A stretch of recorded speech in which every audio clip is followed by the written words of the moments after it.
نحمده ونستعينه ونستغفره ونعوذ بالله من شرور أنفسنا ومن سيئات أعمالنا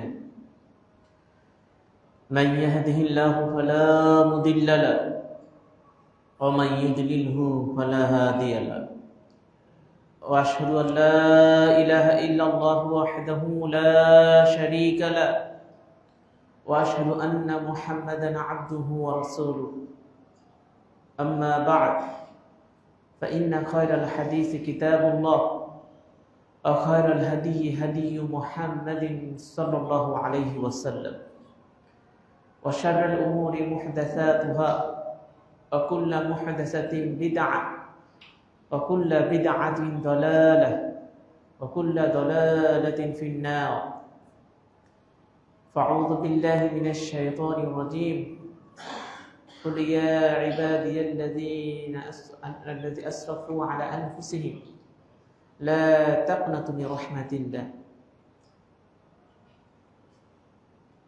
إلى آخر الآية.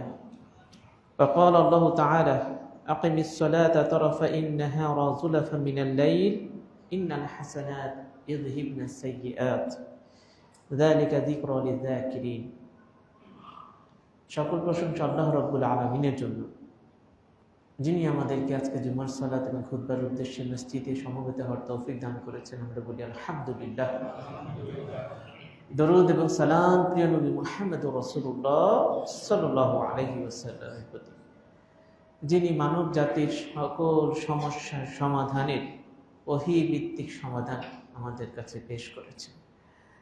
সম্মানিত দিনী ভাইয়েরা আমার, আজকে জুমার খুতবায় আমরা আমাদের জীবনের ভুল ত্রুটিগুলো, পাপগুলো ক্ষমা করিয়ে নেওয়া, শরীয়তের যে বিভিন্ন রকম পন্থা রয়েছে সেই বিষয়ের উপরে ইনশাল্লাহ কিছুটা আলোচনা করার চেষ্টা করবো। আমা তৌফিক ইল্লা বিল্লাহ। আজকে আমি একটু অসুস্থ, হয়তো একটু আওয়াজে যদি একটু সমস্যা হয় আপনারা একটু ক্ষমা দৃষ্টিতে দেখবে।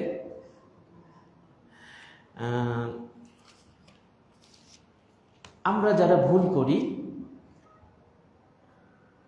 করি বলতে আমরা সবাই গুনাহগার। আমাদের প্রত্যেকের জীবনেই ছোট বড় সব ধরনের কম বেশি পাপ আছে। কোনো ব্যক্তি এটা দাবি করতে পারবো না যে আমার জীবনে ভুলই নাই, গুনাহই নেই।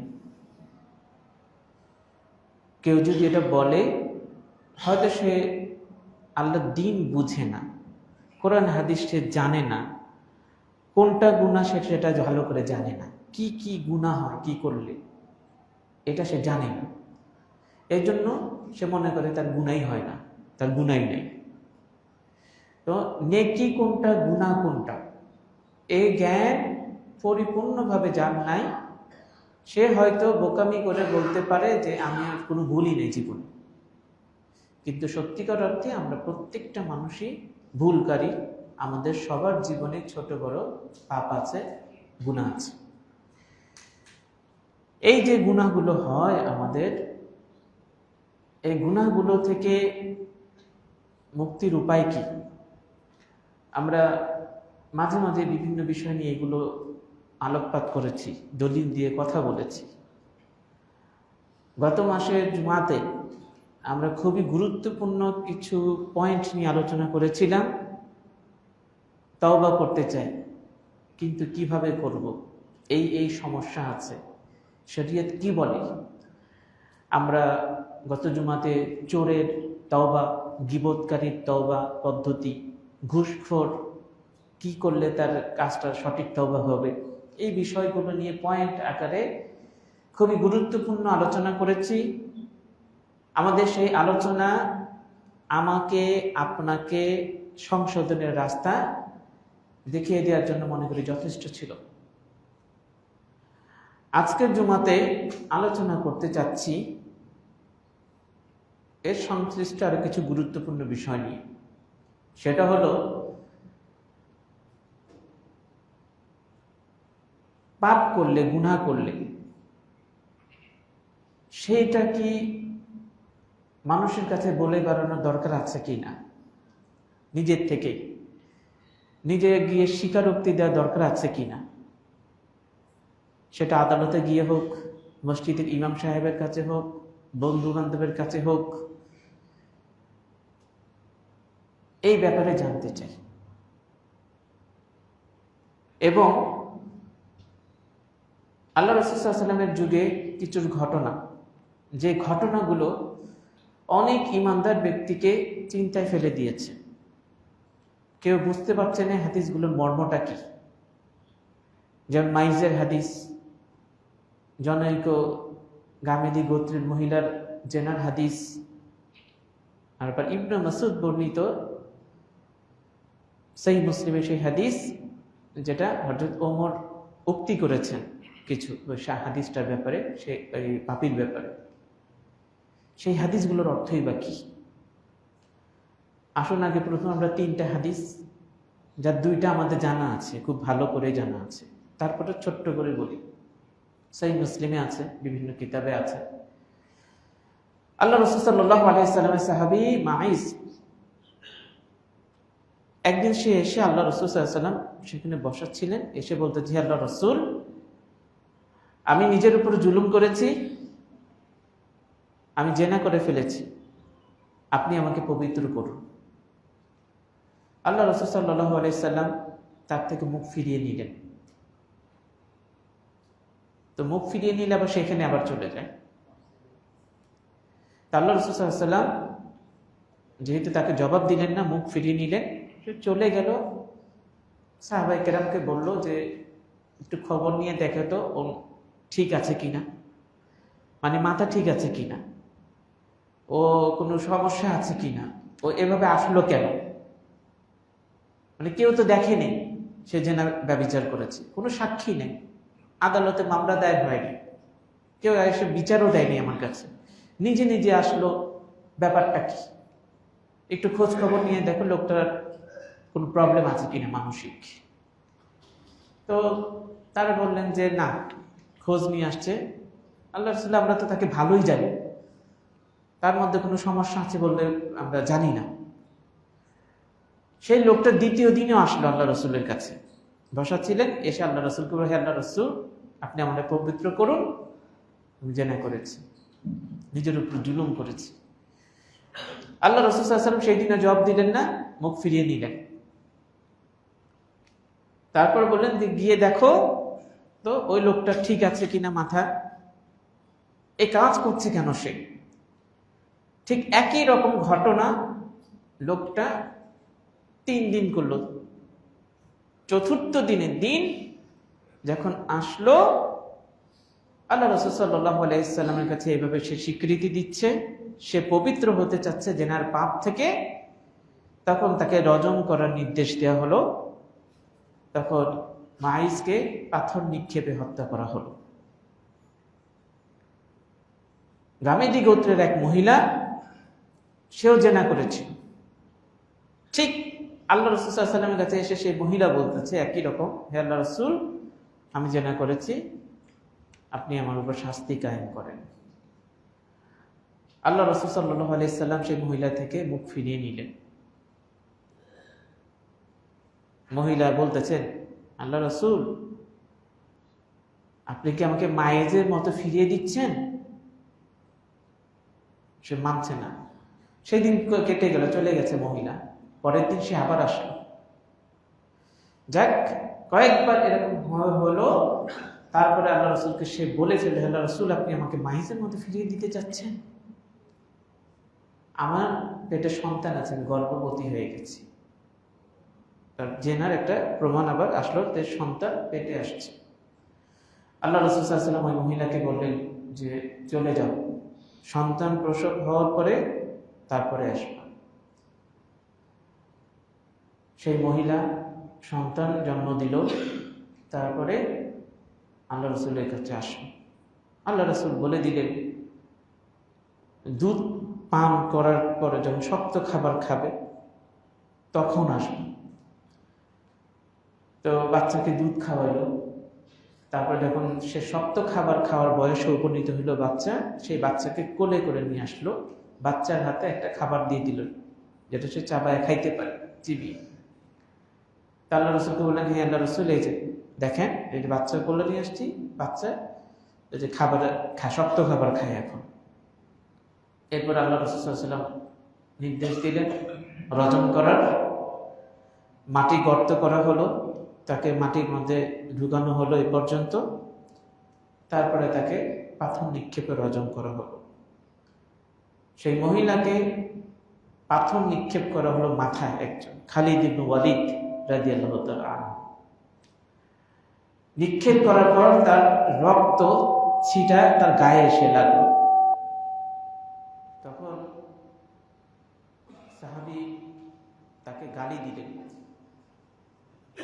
আল্লাহ রাসূল সাল্লাল্লাহু আলাইহি ওয়াসাল্লাম বললেন, থামো হে খালিদ, থেমে যাও। আমাদের এলাকায় আছেন অনেকে, চোর ধরলে বা কোনো অপরাধীকে ধরলে মায়ের দেওয়ার সময় আবার কিছু গালিও দেয়। যার গোষ্ঠী ধরে গালি দেয়, ওকেও তো গালি দেয়, বংশেরও গালি দেয়, ঠিক আছে? আল্লাহ রাসূল বললেন, থামো হে খালিদ। ও এমন এক তওবা করেছে, সে এমন এক তওবা করেছে, যদি তার তওবাকে মদিনার 70 জন পাপীর মধ্যে বন্টন করে দেওয়া হয় তাহলে যথেষ্ট হয়ে যাবে। সে মহান তওবা করেছে। মদিনার 70 জন পাপীও যদি পাপ করে আল্লাহর কাছে তওবা করে, তার একটা তওবাকে 70 জনে ভাগ করে দিলে তাদের জন্য ক্ষমা হয়ে যাবে। কেমন পর্যায়ের তওবা সেই মহিলা করেছে! যে মহিলা আল্লাহর জন্য, আল্লাহর সন্তুষ্টির জন্য নিজের জীবনকে উৎসর্গ করে দেয়, তার মতো মানুষ তুমি কোথায় পাবে? আল্লাহ রাসূল সাল্লাল্লাহু আলাইহি সাল্লাম বললেন তার জানাজার ব্যবস্থা করার জন্য। আল্লাহ রাসূল নিজে জানাজা পড়লেন। সে মহিলা জিজ্ঞেস করলেন, আল্লাহ রাসূল, আপনি রজম করা হইল, জেনাকারিনী মহিলা, আপনি এর জানাজা পড়লেন? তখনই আল্লাহ রাসূল জবাব দিয়েছে, যে মহিলা আল্লাহর জন্য নিজেকে জীবনকে উৎসর্গ করে দিল, সে কেমন মহিলা হইতে পারে? বুঝলেন এই হাদিস? এই হচ্ছে দুইটা হাদিস, যে দুইটা হাদিস আমরা অনেকবার শুনেছি। একজন পুরুষের ঘটনা মাইসের, আর একজন হচ্ছে গামীদি গোত্রের সেই মহিলার ঘটনা জেনা, যাদের কোনো সাক্ষী ছিল না, কেউ এসে তাদের ব্যাপারে বিচারও দেয়নি, মামলা দায়ের করেনি, অভিযোগ করেনি, নিজেরা স্বেচ্ছায় এসে আল্লাহ রাসূলের কাছে স্বীকৃতি দিয়েছে, ঠিক আছে? আবার হযরত ওমরের সেই উক্তির হাদিস, যেটা ইবনে মাসউদ বলেছেন, একবার আল্লাহ রাসূল সাল্লাল্লাহু আলাইহি ওয়াসাল্লাম বসা ছিলেন, বসে থাকার পরে এক লোক আসলো। সে এসে বলতেছে, আল্লাহ রাসূল সাল্লাল্লাহু আলাইহি ওয়াসাল্লাম, এক মহিলাকে আমি বাগানের মধ্যে একা পেয়েছি, আমি তার সাথে সবকিছু করছি কিন্তু সহবাস করি নাই, আমি তাকে চুমু খেয়েছি, জড়িয়ে ধরেছি, ইত্যাদি ইত্যাদি বলল। আল্লাহ রাসূল সাল্লাল্লাহু আলাইহি ওয়াসাল্লামকে সে বলতেছে, আপনি আমার ব্যাপারে যা ইচ্ছা তাই করতে পারেন, সিদ্ধান্ত নেন কি করবেন। সেই লোকটা এসে আল্লাহ রাসূলের কাছে বলল, নিজের ব্যাপারে কেউ সাক্ষী নেই। আল্লাহ রাসূল সাল্লাল্লাহু আলাইহি ওয়াসাল্লাম চুপ থাকলেন, কিছু বললেন না। তখন হযরত ওমর রাদিয়াল্লাহু তাআলা আনহু সেখানে ছিলেন। হযরত ওমর বলে ফেললেন, আল্লাহ এই ব্যক্তির দোষ গোপন রেখেছিলেন, যদি সে নিজের দোষটা নিজে গোপন রাখতে পারত কতই না ভালো হইতো। মানে কেউ তো জানে না, তার বলার দরকার কি ছিল এসে বলার? এই কথা শোনার পর আল্লাহ রাসূল সাল্লাল্লাহু আলাইহি ওয়াসাল্লাম ওই লোকটাকে ডাকায় আনতে পাঠাইলেন, যে লোকটাকে ডেকে নিয়ে আসো। লোকটাকে ডেকে নিয়ে আসলো। ডেকে নিয়ে আসার পর আল্লাহ রাসূল সাল্লাল্লাহু আলাইহি ওয়াসাল্লাম তাকে সূরা হুদের 114 নম্বর আয়াতটা তিলাওয়াত করে শুনালেন। ওই লোকটাকে, তাকে কি বলেন? আকিমিস সালাতা তারাফা ইন-নাহারা যুলাফা মিনাল লাইল। তুমি সালাত কায়েম করো দিনের দুই প্রান্তে এবং রাতের এক অংশে। ইন্নাল হাসানাত ইযহিবনা সাইয়্যাত, নিশ্চয়ই ভালো কাজগুলো মন্দ কাজগুলোকে মিটিয়ে দেয়, দূর করে দেয়। যালিকা যিকরা লিযাকিরিন, এটা একটা উপদেশ গ্রহণকারীদের জন্য। হযরত ওমর আল্লাহ রাসূলের মুখ থেকে এই আয়াতটা তেলাওয়াত শুনে বললেন, হে আল্লাহ রাসূল, এটা কি শুধু ওই ব্যক্তির একার জন্য আপনি যেটা বললেন, নাকি সব মানুষের জন্য একই নিয়ম? আল্লাহ রাসূল সাল্লাল্লাহু আলাইহি ওয়াসাল্লাম বললেন, সব মানুষের জন্য এটা প্রযোজ্য। সুবহানাল্লাহ। বুঝলেন? সে বলল কি, ওই লোকটা আমি সহবাস করিনি, বাকি সব করেছি। আল্লাহ রাসূল চুপ ছিলেন। আর হযরত ওমর বললেন কি, লোকটা যদি গোপন রাখতো কতই না ভালো হইতো, আল্লাহ তো তার পাপের কথা গোপন রেখেছিলেন, সে বলতে আসলো কেন? আল্লাহ রাসূল তাকে এই কথা বলে দিলেন এক হাতটা করে। তো এই যে হাদিসগুলো অনেককে চিন্তায় ফেলে দেয় যে এই হাদিসগুলোর অর্থটা কি, আমি কি করব? আমাদের জীবনের ভুলগুলো স্বীকারোক্তিকে স্বেচ্ছায় গিয়ে দিতে হবে, এটাকে ওয়াজিব কিনা? কোন ব্যক্তি জেনা করে ফেলেছে, মদ খেয়েছে, হ্যাঁ, তারপরে আরো অনেক ভুল ত্রুটি থাকে, মানুষের কাছে গিয়ে এগুলা কি বলার দরকার আছে? হ্যাঁ, চুরি করেছে, এর আগে আমি বললাম না, গোপনে চুরি করেছেন, গোপনে সমাধা করে ফেলেন, বলার দরকার নাই, হক দিয়ে দেন। গোপনে ঘুষ খাইছেন, গোপনেই তাদের কাছে পাঠিয়ে দেন, সমস্যা সমাধানের পথ। আপনাকে কোর্টে গিয়ে, আদালতে গিয়ে নিজের জেনার কথা, নিজের যে মদ পাওয়ার খাওয়ার কথা, এগুলো স্বেচ্ছায় বলা ওয়াজিব না। আমার আপনার জীবনে, মানুষের জীবনে যত ভুল হয়, পাপ হয়, ইসলাম এটা ওয়াজিব করে দেয়নি যে আমাকে আপনাকে স্বেচ্ছায় কোর্টে গিয়ে, হ্যাঁ, নিয়মতান্ত্রিক ভাবে লিপিবদ্ধ করে সরকারি পন্থায় আমাকে স্বীকারোক্তি দিতে হবে। বরং আমাদেরকে ইসলাম শিখায় আল্লাহ রাব্বুল আলামিন হচ্ছে পাপের ক্ষমাকারী, তুমি আল্লাহর কাছে ক্ষমা চাও। গোপনে পাপ করেছো, আল্লাহর কাছে ক্ষমা চাও, গোপন ভাবে তুমি সংশোধন হয়ে যাও, মানুষের কাছে এসে স্বীকারোক্তি দেওয়ার কোনো দরকার নাই, ওয়াজিব না। যতক্ষণ পর্যন্ত কোনো ব্যক্তির ব্যাপারে আদালতে, কোর্টে কোনো অপরাধের বিষয়ে মামলা দায়ের না হয়, ততক্ষণ পর্যন্ত তার জন্য ওয়াজিব না যে সে নিজের স্বেচ্ছায় গিয়ে সেখানে বলবে যে আমি এই ভুল করেছি, এই ভুল করেছি। সে আল্লাহর কাছে ক্ষমা চাইবে, সংশোধন হয়ে যাবে, তার জন্য ওই কাজটা করা জরুরি না। তারপরে কেউ যদি করে ফেলে সেটা তার বিষয়, কিন্তু ইসলাম এটাকে তাকে বাধ্য করে না, আল্লাহর দিন যে তোমাকে এটা করতে হবে, এটা ওয়াজিব।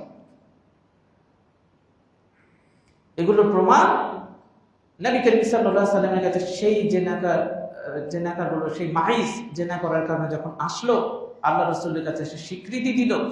আল্লাহ রাসূল কিন্তু তাকে এই কথা বলেন, কি বললাম, তুমি এই কাজ করেছো, এক্ষুনি ধরো। তাকে বলছে, বলেনি। 4 দিন আসছে, 4 দিন। প্রথম দিন কাজ হয়নি আল্লাহ রাসূলের কাছে, দ্বিতীয় দিন আসছে, আল্লাহ রাসূল মুখ ফিরে নিচ্ছে, আপনাকে দেখো মাথা ঠিক আছে কিনা। কারণ তওবার রাস্তা তো খোলা আছে, সে আল্লাহর কাছে ক্ষমা চাইতে পারে। আসছে কেন?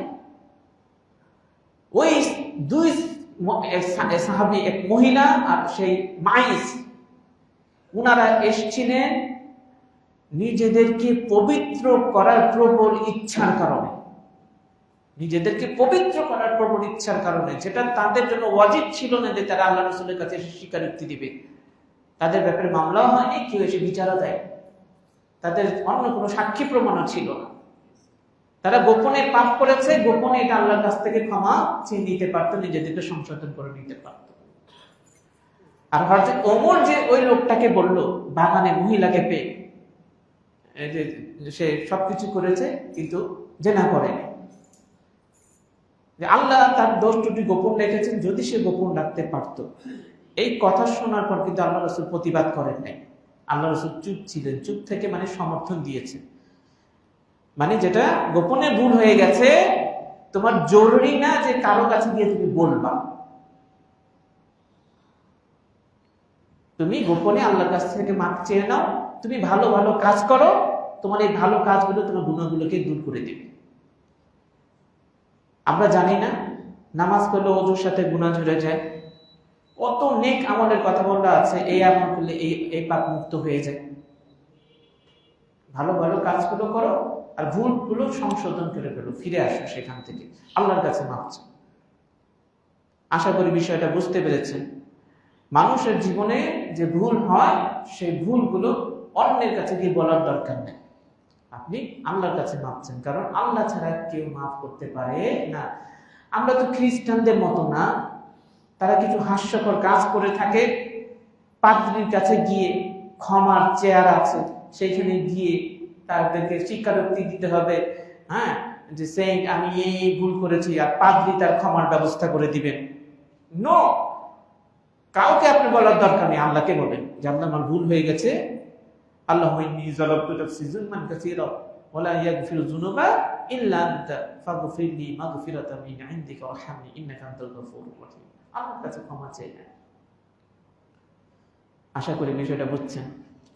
অনেকে পাগলামি করে, কি করে, মদ খেয়েছে, বন্ধু বান্ধবদেরকে ঘরে ডাকে, কয় তোরা সবাই মিলে 80টা বেত দিতে হইব, তো যে কয়টা বেতের বাড়ি দিতে হয় সেটা একসাথে করে হালকা করে আমাদের পিঠা, কিয়ামতের দিন যাতে মদের জন্য আমি শাস্তি না পাই আল্লাহর দরবারে।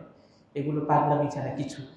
আপনি আল্লাহর কাছে ক্ষমা চান, কাউকে বলার দরকার নেই। মসজিদে ইমাম সাহেবের কাছে আইসা দরকার নেই আমি এই পাপ করছি, এটা করছি, এটা করছি, আপনি আমার ব্যাপারে কি করবেন করেন। বন্ধুদের ডাইকাও দরকার নেই, দোস্ত এই ভুল করছি, তোরাই নালে আমার ঘরের ভিতরে হালকা একটু পিটুনি দিয়ে দে, তাহলে কিয়ামতের দিন আমি আর শাস্তি পাইলাম না। দরকার নেই, আপনি আল্লাহর কাছে ক্ষমা চান, নিজে সংশোধন হয়ে যান। মানুষের হক সংশ্লিষ্ট যদি অপরাধ হয়ে থাকে সেটা তাকে সামর্থ্য থাকলে ফিরিয়ে দেন, ক্ষমা চেয়ে নেন। কিন্তু আপনার স্বীকারোক্তির দরকার নেই, মানুষকে বলে বেলানোর দরকার নেই যে আমি এই ভুল করেছি।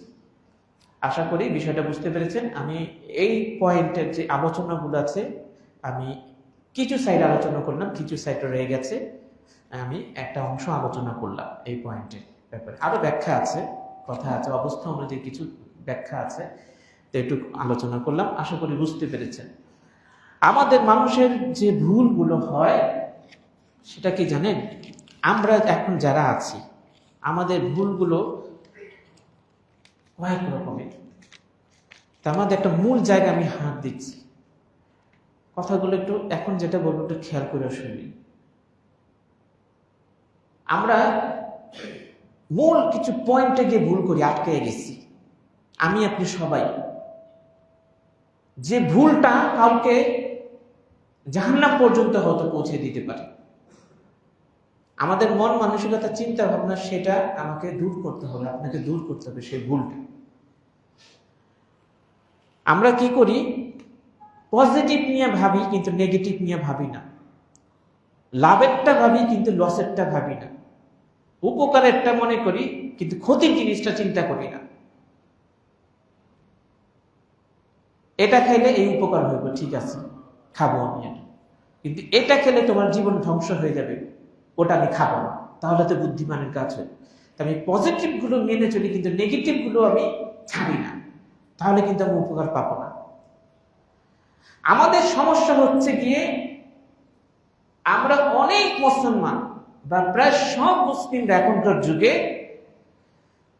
ফজিলতের হাদিসের উপরে ভরসা করে এত ভরসা করে ফেলেছি যে শাস্তির হাদিসগুলোকে তোয়াক্কা করি না।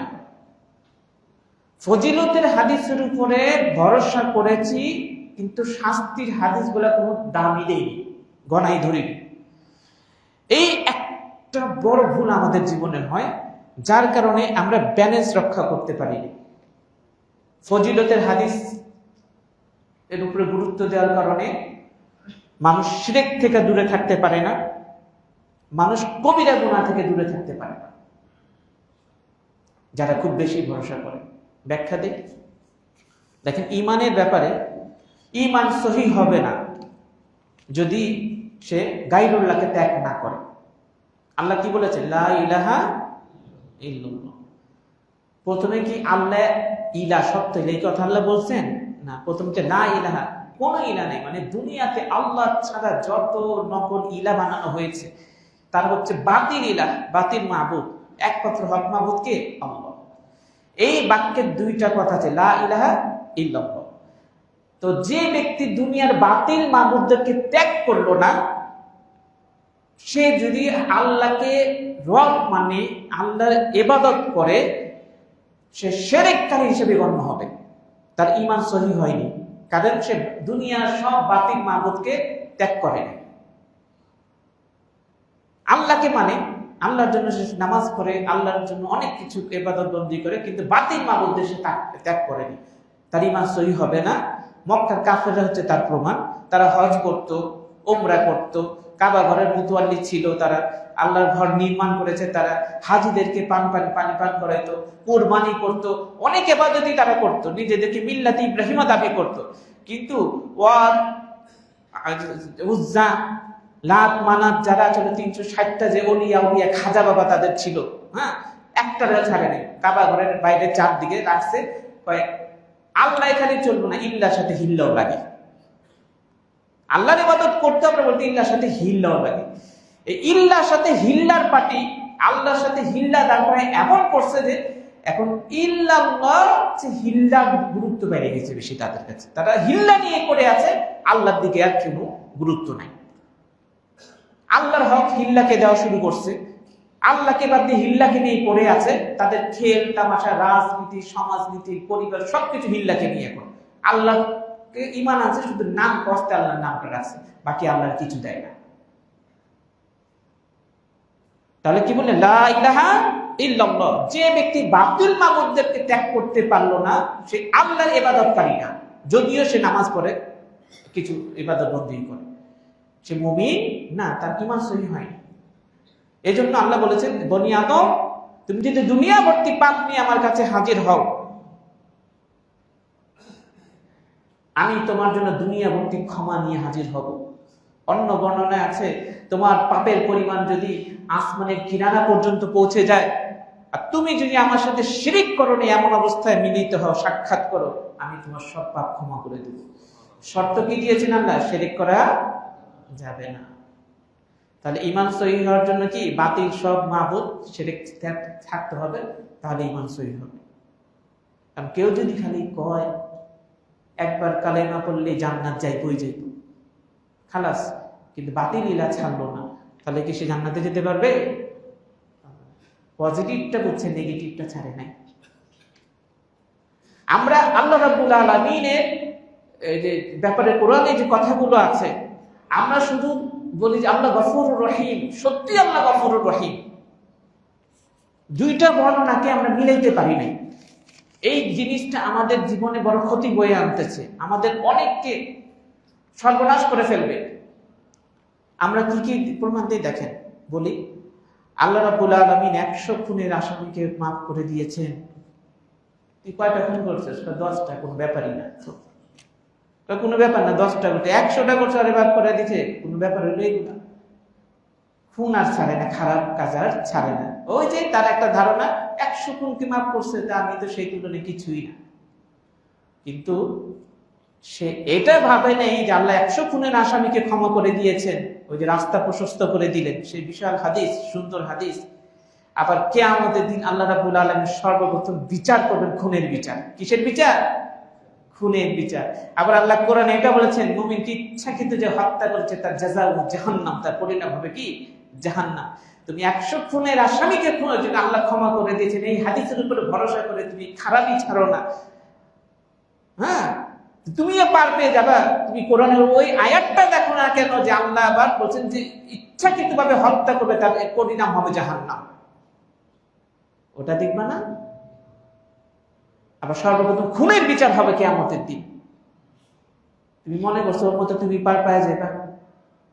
ফজিলতের হাদিস তোর উপরে বেশি ভরসা করার কারণে আমরা দিনকে ভালোভাবে বুঝতে পারছি না, এক সাইড নিয়ে আছে, যেটা আমাদের ক্ষতি করছে। কি কি উদাহরণ দেয় দেখেন, হাদিসগুলো দেখেন, আমাদের যেটা আশার আলো জায়গায় হাদিসগুলো।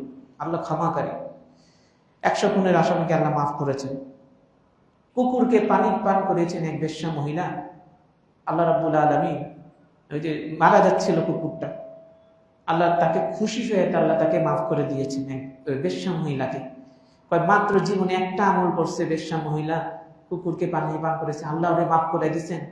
মিয়া তোমার কোনো চিন্তাই নেই, খোঁজ নিয়ে দেখবেন সে 100 খুনের আসামি।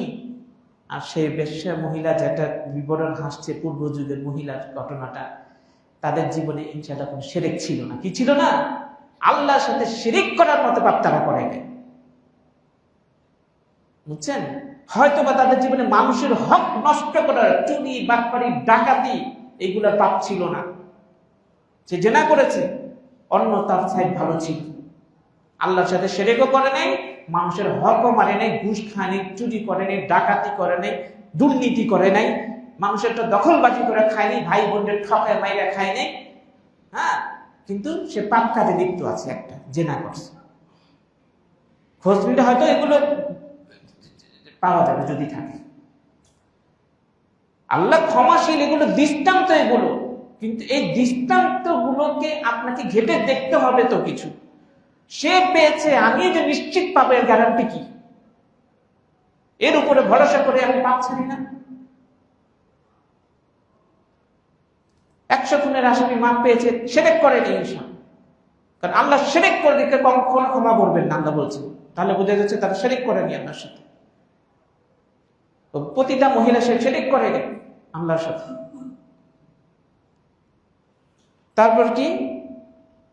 ওই লোকের হাদিস, আল্লাহকে এত ডরাইছে, মরা যাওয়ার আগে সে তার সন্তানদের ডেকে বলতেছে, বাবারে এত পাপ করছি যে আল্লাহর কাছে চেহারা দেখার মতো আমার মুখ নাই। যদি আল্লাহ আমাদের ধরে, দুনিয়ার যত মানুষের যা শাস্তি দেব একা দিব মনে হয় থাকে, আমাদের সাইজ করে দিব। এমন বদমাইশ আমি ছিলাম। আমি মারা গেলে আমার লাশটাকে পুড়ায় ফেলবা, পুড়ায় ফেলা ছাই গুলাকে কতগুলো বাতাসে মিশাই দিবা, আর কতগুলো সমুদ্রের মধ্যে ছিটাই দিবা। তাইলে আমার শরীরের কোনো চিহ্নগুলো একসাথে করতে পারবো না, আমার কেমন দিন ধরবই না। এটা করতেছে তো মৃত্যুর পর তারা ধরছে, তুমি এটা করলা কেন? হ্যাঁ, তো বলছে আল্লাহ তোমার ডরে এমন বদমাশি করছি, এমন পাপ করছি যে আমি তোমার সামনে দাঁড়ানো এই হিম্মত এই বান্দার নাই। তোমার ডরে, তোমার থেকে বাঁচার জন্য এই কাজটা উচিত। তার অন্তরের ভিতরে এমন ধরনের এক ভয় জাগছে, শাস্তির ব্যাপারে তার একটা আতঙ্ক জাগছে। সে বুঝতে পারছে আল্লাহর পাকড়া হচ্ছে বড় পাকড়া নেই, আল্লাহ থেকে আমি বাঁচার উপায়। আল্লাহ তাকে মাফ করে দিয়েছে আল্লাহকে ভয় করার কারণে। ঠিক আছে, এই যে মাফ করলেন, দেখেন ওই লোকটা মুশরিক ছিল না, মুশরিক অবস্থায় মরেনি, কাফের অবস্থায় মরেনি। কোরআনে আছে যে ব্যক্তি কাফের এবং কুফুরের অবস্থায় ইন্তেকাল করেছে তাদের পরিণাম খারাপ। তারপর ওই ধনী ব্যক্তির হাদিস, যে লোক তার কর্মচারীকে ওই পাওনা আদায়ের জন্য পাঠাইতেন, পূর্ব যুগের লোক, বলছে তুমি যাবা, কোনো ব্যক্তি যদি বলে যে আমি ভাই দেউলিয়া, অসহায় হয়ে গেছি, টাকা ঋণ নিয়েছিলাম কিন্তু আমার পক্ষে সম্ভব না, তুমি বললো যে আমি তারে মাফ করে দিচ্ছি। একটা ধনী লোক পূর্ব যুগের মানুষকে ঋণ দিত, আর তার একটা কর্মচারী ছিল, সময় আসলে ওই কর্মচারীকে পাঠাইতো, ওইখানে এলাকায় গিয়ে ঋণদার কাছ থেকে টাকাগুলো আদায় করে নিয়ে আসতো। তো সেই ধনী ব্যক্তি বলছে যে কেউ যদি ঋণ দিতে না পারে, অসহায় হয়ে যায়, হ্যাঁ দেউলিয়া হয়ে যায়, তুমি তারে কয়ও যে আমি তার মাফ করে দিচ্ছি, দিতে হইব। আল্লাহ রাব্বুল আলামিন তাকে ক্ষমা করে দিয়েছেন তার এই গুণের কারণে। আমি আপনি কি মানুষের ক্ষমা করি? তারপরে রাস্তায় একটা গাছ পড়েছিল, মানুষের চলাচল, রাস্তা কষ্ট হচ্ছে, এক লোক গাছটা উঠা ফেলছে, আল্লাহ এটার উপরে খুশি, এটার জান্নাত দিয়ে দিচ্ছে। আরো কি হাদিস, যে ব্যক্তি মৃত্যুর আগে কালেমা পড়বে লা ইলাহা ইল্লাল্লাহ দাখালাল জান্নাতে যাবে। আবার সেই হাদিস, যার অন্তরে সরিষা দানার পরিমাণে ঈমান আছে, একদিন না একদিন সে জান্নাত থেকে বের হয়ে জান্নাতে প্রবেশ করবেই। সেই হাদিসও আছে, শেষ পর্যায়ে আল্লাহ বলবেন দেখো জাহান্নামের মধ্যে কারা আছে, সরিষা দানা পরিমাণে ঈমান আছে কিনা কোনো বান্দা, তাকেও জাহান্নাম থেকে বের করে নিয়ে আসো, নিয়ে আসবে এক পর্যায়ে। এই হাদিসটাকে একটু চিন্তা করে দেখি নেই আমরা, জাহান্নামে তো ঢুকছে নাকি? জাহান্নামে ঢুকছে না? 50,000 বছর, দুনিয়ার 50,000 বছরের সময় সেখানে একদিন। 50,000 বছর যত দিন সময়, আখিরাতে একদিন সেই সময়। কয় হাজার বছর, কয় শত বছর, কয় লক্ষ বছর বা কত বছর জাহান্নামে জ্বলার পরে তারপরে চান্স আসবে। ওই জাহান্নাম থেকে বাঁচার জন্যই তো সব আমল করতেছি, চিন্তা ফিকির আমাদের, যাতে হাসরের ময়দানে প্রথম দফায় বিনা শাস্তিতে নবীজির সুপারিশে বা বিনা হিসেবে একবারে জান্নাতে ঢুকে যেতে পারি। এইটাই তো আমাদের সবার চিন্তা, ঠিক না? একটা সেকেন্ড, একটা মুহূর্ত তো আমাদের জাহান্নামের মধ্যে টিকা সম্ভব না। ওই এক লোকের কথা যে হাদিস মনে আছে না, পৃথিবীর সবচাইতে সুখী মানুষটাকে, যে দুনিয়ার তার চেয়ে এত শান্তি সুখ উপভোগ করে, তাকে এক ঝলক শুধু জাহান্নামকে দেখানো হবে বা একটু চক্কর দিয়ে হবে, এক ঝলক। তাকে জিজ্ঞেস করা হবে, তুমি দুনিয়া কি কোনো সুখ দেখছি না, শান্তি কি দেখছি না? সে আল্লাহর কসম করে বলবে, রিয়াদুস সালেহিন খুলে দেখেন এই হাদিস, আমি যা বলতেছি সবগুলো হাদিস, রেফারেন্স দিচ্ছি না, আরবি এবারত গুলো পড়ছি না, কারণ 2-4টা দিয়ে সময় পার হয়ে যাবে। সে বলতেছে, আল্লাহর কসম করে বলছি, দুনিয়ার জিন্দেগিতে সুখ কি জিনিস আমি কোনোদিন দেখি নাই, শান্তি কি জিনিস আমি বুঝি নাই, আমার জীবনে কোনোদিন সুখই দেখিনি। আল্লাহর কথা। অথচ হাদিস আছে সে দুনিয়ার সবচেয়ে বেশি সুখী লোক ছিল, টাকা পয়সা সবচেয়ে পেয়েছে। এক ঝলক দেখার কারণে যদি তার এই অবস্থা হয়, আপনি একটা দিন থাকবেন কেমনে ওইখানে? 50,000 বছরের সমান একদিন। দুনিয়ার আগুনের মধ্যে পুড়তে পারি না, একটু আগুন লাগলে সব কাঠ। ওই একদিন আর বিস্ফোরণ হয়েছিল, স্কুলের ছাত্ররা সব পুরো ছাই হয়ে গেল, কয়লা হয়ে গেল কয়েক সেকেন্ডের ভিতরে। কয়েক সেকেন্ডে এই অবস্থা। 50,000 বছরের একদিন, একদিন টিকতে পারবো আমি আপনি? লা ইলাহা ইল্লাল্লাহ পড়েছি, একদিন না একদিন জান্নাতে যাবই,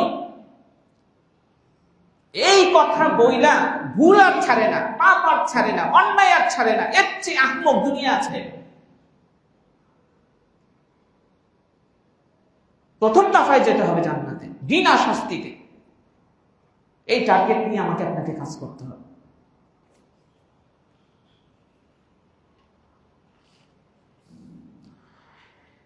এই ধরনের আরো অনেক ফজিলতের হাদিস আছে, যেখানে এই আমলের কারণে আল্লাহ জান্নাতের ঘোষণা দিয়েছেন, এটা করলে এটা হবে, এটা করলে, ফজিলতের হাদিস।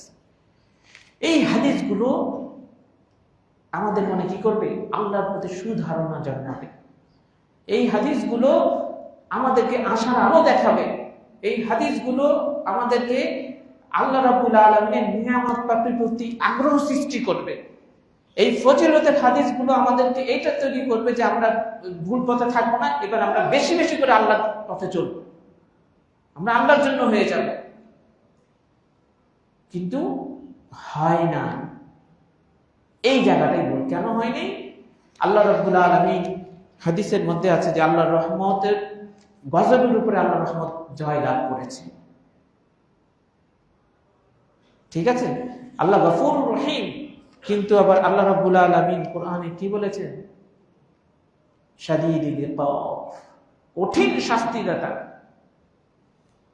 বলেছেন না কোরআনে? ইন্না বাতশা রাব্বিকা লাশাদীদ, বলছে না? আল্লাহর পাকড়াও খুব কঠিন পাকড়াও। আল্লাহর ধরার মতো কেউ ধরতে পারবে না, এমন ধরা ধরবে আল্লাহ। আযাবুন আলীম, আযাবুন শাদীদ, হ্যাঁ, ভয়ঙ্কর আযাব, লাঞ্ছনাদায়ক আযাব, কঠিন শাস্তি জাহান্নামে যে দেওয়া হবে। আল্লাহ যে কত কঠোর কত ব্যাপারে, এই হাদিসগুলোকে পড়তে হবে, একবারে আপনার হাড় হাড্ডি সহ কেঁপে যাবে। ভয় হাড় হাড্ডি সহ কি কেঁপে যাবে। ফজিলতের হাদিস সাহাবায়ে কেরামরা শুনে নেন, জান্নাতের সুসংবাদ পেয়েছে ওই সাহাবী পর্যন্ত কবরের সামনে গিয়ে কান্নাকাটি করছে। হযরত ওসমান বলতে, আপনি কাঁদতেছেন কেন এখানে এসে? বলতেছে, দেখো এটা হলো আখিরাতের প্রথম স্টেপ, এইখান থেকে যদি নাজাত পাই তাহলে সব সহজ, আর এইখানে যদি ধরা খায় যায় সব স্টেপ কঠিন, আরো কঠিন হয়ে যাবে। এই জন্য আমি কবরের সামনে এসে কাঁদি। অথচ দুনিয়া থাকতে ওই লোকটা জান্নাতে সুসংবাদ পেয়েছে, 4 খলিফার একজন সে। ফজিলতের হাদিসকে তারা কেমনে অ্যাকসেপ্ট করছে আর আমরা কিভাবে করতেছি? তারা দুইটাকে সামনে রাখতে, এক হলো ফজিলতের হাদিস, এক হলো আযাবের হাদিস। দুইটাকে সমন্বয় করে চলতে হবে। একটার উপর ডিপেন্ড করে ওইটারে তোয়াক্কাই করবো না, সর্বনাশ হয়ে যাবে।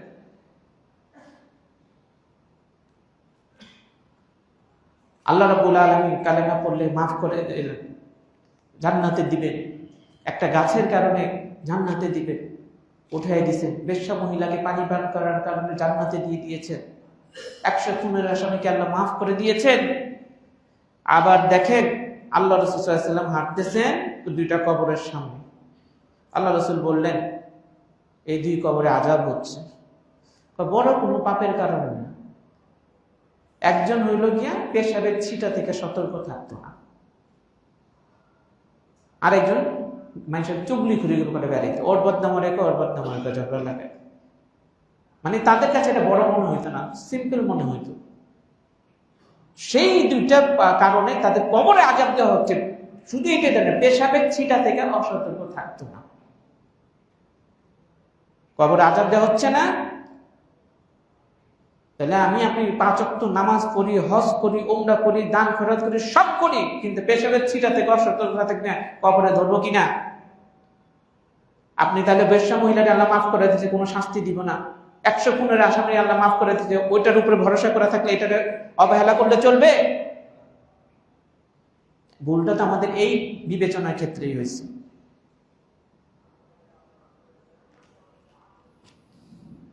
ওই দরবেশের হাদিস দেখেন, পূর্ব যুগে আল্লাহ রাব্বুল আলামিন আযাবের ফেরেশতা পাঠিয়ে দিলেন এক জনপদ ধ্বংস করার জন্য। ফেরেশতারা এসে দেখলো এমন এক আমলদার আছে, আল্লাহওয়ালা লোক, একটা চোখের পাতাও পড়ে না যে আল্লাহর ইবাদত থেকে বিচ্যুত থাকে। আল্লাহ কোন জনপদ ধ্বংস করতে পাঠাইছে? এমন এক দরবেশ পাইলাম আল্লাহওয়ালা লোক, সে তো আপনার ইবাদতে সারা দিনটা মগ্ন থাকে। বলা হলো কি, ওর আগে ধ্বংস করো। নিজে বাঁচার জন্য শুধু আল্লাহ ইবাদত করছে, মানুষদেরকে পাপ থেকে দূরে রাখার জন্য সতর্ক করেনি, মানুষদের কাছে দ্বীনের কথা বলেনি, তাদেরকে সাবধান করেনি। সে নিজে ইয়ানাফসি করেছে। আগে ওরও উল্টা, ওরে শুদ্ধ উল্টায় দিছে। দরবেশের জীবনে আমলের কমতি ছিল, আমি আপনি তো ওই লেভেলের আমল করতে পারি না। চোখের পাতা নড়া যতটুকু সময়, কয়েক সেকেন্ড, এই সময় পর্যন্ত সে আমরা জিকির ছাড়া থাকে না। আমিও তো পারি না, মক্কা শরীফে ইমামও পারবে না। দুনিয়ার একটা যত পরেজগার আছে সব আনেন, ওর মতো পাইবেন না। এত দিনদারি, এত আমলদার। বলা হলো কি, ওরে আগে উল্টাও। ও নিজে বাঁচার চেষ্টা করছে, মানুষকে সাবধান করেনি, মানুষ যে পাপে জড়ে গেছে। তাহলে কোন, ও কি কালেমা জিকির করে নেই, লা ইলাহা ইল্লাল্লাহ পড়ে নেই, আমার আপনার চেয়ে অনেক হাজার গুণ বেশি ইবাদত বন্দেগী করতো না আল্লাহকে, তোর ও রায় উল্টাইলে বললো কেন? ওর দোষ মানুষের কাছে দাওয়াত দেয় না, খালি নিজে আল্লাহরে ডাকে, ইয়া নাফসি। এখন আপনি কি ওই বেশ্যা মহিলারে পানি খাওয়াইছে, কুকুরে বাইচে গেছে, ওইটার উপর ভরসা করে আপনি দাওয়াতি কাজ ছেড়ে দিবেন? 100 খুনের আসামি আল্লাহ মাফ করে দিয়েছে, আপনি ছেড়ে দিবেন? আপনি কি 100 খুনের মতো ওই অন্তর নিয়ে আল্লাহর সামনে হাজির হতে পারবেন? আমি পারবো?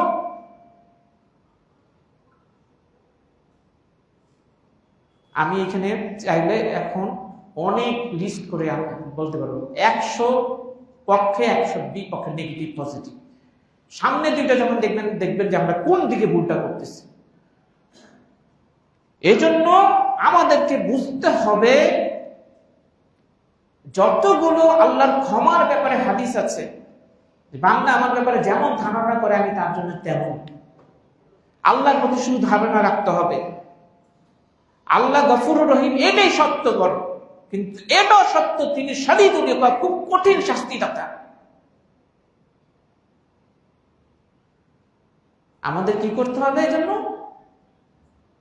যদি ফজিলতের হাদিসগুলো আমাদেরকে আল্লাহ রাব্বুল আলামিনের দিকে ধাবিত করে, নিজেদের ভুলগুলো থেকে শুধরে নেওয়ার ক্ষেত্রে কাজ করে, সব ছেড়ে দিয়ে আমি আল্লাহর পথে এসে পড়লাম, এইগুলো ভূমিকা রাখে, তাহলে আপনার দৃষ্টিভঙ্গি সঠিক আছে। আর যদি বলেন যে না, ওই যে বেশ্যা মহিলা কুকুরে পানি খাওয়াইছে, 100 খুনের আসামিকে আল্লাহ ক্ষমা করে দিছে, রাস্তা থেকে একটা গাছ সরেছিল আল্লাহ ওরে মাফ করে দিছে, তারপর ওইটা করছে ওরে এটা করছে, একবার কালেমা পড়লে একদিন বেহেশতে যাবোই যাবো, হ্যাঁ, এই ধরনের হাদিস বইলা ঘুষ খাওয়া ছাড়বেন না, চুরি করা ছাড়বেন না, বাটপারি করা ছাড়বেন না, মানুষের কাছে টাকা নিয়ে হাজার মিথ্যা কথা ঘুরাইবেন, 2 নাম্বারই করবেন, ছাড়বেন না, হ্যাঁ, আরো যত পাপ আছে সব ধরে রাখবেন। আপনি অনেক বড় বোকার জগতে বাস করতেছেন। এজন্য আমাদেরকে সাহাবাই কেরামের আদর্শ দিকে তাকাতে হবে। তারা এমন ছিলেন যে সাহাবী আবু হুরায়রা রাদিয়াল্লাহু আনহু আর অন্য সাহাবীদের জীবনী পড়ে দেখে মৃত্যুর আগে কান্নাকাটি করতেছে, কামাই এত পুঁজি আমি কেমন আল্লাহর সামনে দাঁড়াবো। তারা বিশ্বনবী সাহাবী। আমরা যদি উহুদ পাহাড় সম পরিমাণ দান করি, তাদের এক মুঠি পরিমাণ দানের সমান হবে না। তাদের অন্তর কেমন ছিল, ঈমান কেমন ছিল সাহাবায়ে কেরাম। হ্যাঁ, তারা কোনোদিনও ওই কি নেক আমল করছে ফজিলতের আমরা এটার উপর ভরসা রাখে, শুধু ওরা চিন্তা করতে, আল্লাহ তোমার আযাব থেকে আমাকে বাঁচাও, আমি কি রক্ষা পাইতে পারো, তোমার সামনে আমি দাঁড়াইতে পারো। ওনারা কোনো হারামের ব্যাপারে চিন্তা করতো, আল্লাহর কাছে পাকড়াওর ব্যাপারে ভয় করতো। আপনি হযরত ওমর থেকে শুরু করে সাহাবায়ে কেরাম, শুধু ওসমানেরটা বলেছে, তাদের জীবনী দেখে। আল্লাহ রাসূল সাল্লাল্লাহু আলাইহি ওয়াসাল্লাম নিজে, যিনি নাকি হাউজে কাউসারে পানি পান করবেন, তিনি পর্যন্ত বলছেন ফাতেমা কি নিয়ে নাও, আমি তোমার বাপ, এইটার কারণে তুমি কিয়ামতের দিন মুক্তি পেয়ে যাবে, এটা হবে না। তুমি নবীর মেয়ে, এটার জন্য মুক্তি পেলে হবে না, নিয়ে নাও। কিয়ামতের দিন কি হবে আমি জানি না, আমার সাথে কি আচরণ করা হবে আমি জানি না। হাসরের ময়দানে নবীগণ, সমস্ত নবীগণ বলবে রব্বি সাল্লিম সাল্লিম। হাসরের ময়দানে ভয়ঙ্কর অবস্থা থেকে সমস্ত নবীরা, ইব্রাহিম আলাইহিস সালাম, ইসমাঈল আলাইহিস সালাম, সবাই বলবে আল্লাহ তুমি আমারে বাঁচাও, আল্লাহ তুমি আমারে বাঁচাও। আর আপনি বইয়া রইছেন, ওই যে কুত্তারে পানি খাওয়াইছে, মাপ হয়ে গেছে না, আমি আর কি করছি, হ্যাঁ, 100 খুন করেছে মিয়া, আর আল্লাহ মাফ করে দিছে, আমি কি একটা খুন করছি নাকি, আমি ঘুষি খাইছি? বুঝছেন? দুইটা মিলান, তখন দেখবেন আপনার ব্রেন খুলে যাবে। এই জন্য ইবাদতের ক্ষেত্রে বলছে কি, ভয় নিয়ে আর আশা নিয়ে ইবাদত করবা। খালি কয় না যে ফজিলতের আশা নিয়ে করবা, যে আল্লাহ তুমি আমার জান্নাত দিবা, জান্নাত দিবা, না। যেমনে বলছে আল্লাহ ইন্নী আসআলুকা জান্নাতুল ফিরদাউস, আবার তার চেয়ে বেশি বলেছে আল্লাহ আজিরনি মিনাল নাস। ভয়ও করবা আল্লাহরে, আবার আশা রাখবা আল্লাহ তুমি মাফ করে তুমি আমারে এমন ভালো জায়গায় রাখবা। ভয় বাদ দিয়ে, হারাম না ছাইরা, খালি আপনি মিষ্টির আশা দিয়ে বয়ে থাকবেন, ডায়াবেটিস হয়ে মরবে দুনিয়ায়। যে বেশি মিষ্টি খায় ডায়াবেটিস হয়ে মরে, এই জন্য তিতাও খাইতে হয় ভাই, বাইচা থাকার জন্য। জান্নাত পেতে হলে, আখিরাতে ভয়ঙ্কর আযাব থেকে বাঁচতে হলে হারাম থেকেও বাঁচতে হবে, কষ্ট করতে হবে। খালি ফজিলতের উপর আশা করে বসে থাকলে চলবে না। আল্লাহ রাব্বুল আলামিন আমাদেরকে বুঝার তৌফিক দান করুন, আমিন। আজকে আমি বিনা প্রস্তুতিতে কিছু খুতবা দিলাম, জানি না কতটুকু বুঝাইতে পারছি, কিন্তু অন্তত এটুকু আমাদের নলেজ আসছে, আমরা যেন এক পেশে চিন্তা ভাবনা না করি, দুইটাকে একসাথে রাখতে হবে সব সময়। হ্যাঁ, ও মাপ পাইছে দেখে আমি পেয়ে যাবে আর কোনো গ্যারান্টি নেই। সাহাবী রাসূল সাল্লাল্লাহু আলাইহি ওয়াসাল্লাম একবার বসেছিলেন, ও কাছে আসছেন, বিনা হিসাবে 70,000 লোককে আল্লাহ জান্নাতে প্রবেশ করবেন, বিনা হিসাবে, কোন হিসাবে নেওয়া হবে তাদের। ও কাছে বললো, এই হাদিস শোনার সাথে সাথে আল্লাহ রাসূল আপনি আমার জন্য দোয়া করেন। আল্লাহ রাসূল দোয়া করলেন, আল্লাহ তুমি ও কাছারে তাদের অন্তর্ভুক্ত করে নাও। আল্লাহ রাসূলের দোয়া তো কবুল হয়ে যায়। এই কথা দেখে আরেক সাহাবী এসে, আল্লাহ রাসূল আপনি আমার জন্য দোয়া করেন, আল্লাহ যেন আমরা বিনা হিসাবে জান্নাতীদের তালিকাভুক্ত করে নেন। আল্লাহ রাসূল বললেন, তোমার আগে উপাসা চলে গেছে। উকাসা তো ফার্স্টে বলে দিয়েছে, কিন্তু ও ওরটা দেখে বলতে চাইসা পরে, ওরটার জন্য দোয়া করলো না। উকাসা পার পেয়ে গেছে, আমরা সব পার পেয়ে যাবো বিনা হিসাবের মধ্যে?